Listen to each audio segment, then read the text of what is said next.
of the things that I'm asked all the time is, do you have a bathroom in there? How do you go to the bathroom? Do you have emergencies? So for those of you who have no interest in that, you might want to skip on past this part. This actually is my temporary potty in the van.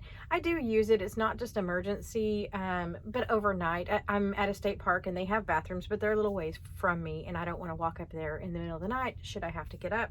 So this little unit is called a Boxio. That's the maker, and I keep it covered up because it's also a place to sit for me in the van.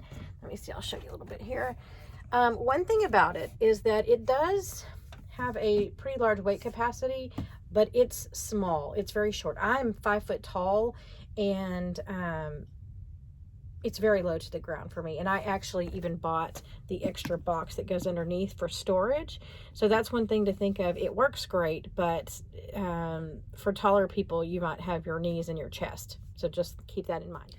All right, it's simplistic as it can be. It's actually called a composting toilet, but it's not. It's not vented outside or anything.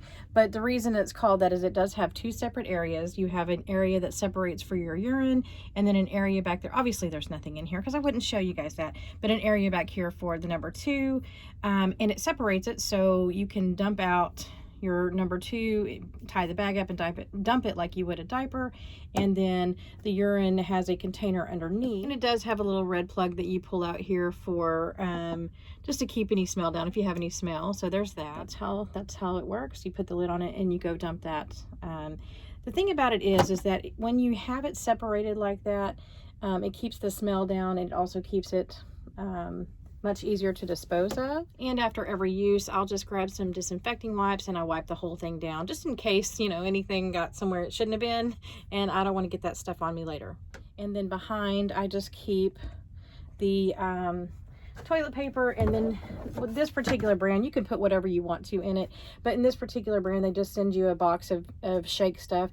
You just put this in for the number two, you put it in the trash bag, and shake it before and then after, and it helps to basically absorb and keep any smell down. So supposedly when the contents are separated, you have a greater capacity for both, and you have multiple uses. I can't see me leaving, you know, 6, 7, 8 uses in here at a time. I prefer to just take it out daily, but you do have a little bit, if you're boondocking, you do have a little bit of flexibility if you're not digging a hole out in the woods somewhere, and that's a whole different story. But you know, it actually holds up pretty well. Again, I think the issue that most people would have is that it's so short to the ground.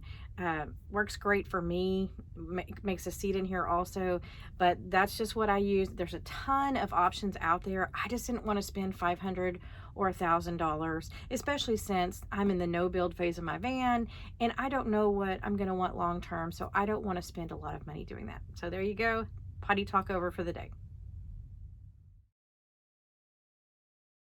So not everyone wants to talk about this, but I've had a lot of messages asking about the bathroom.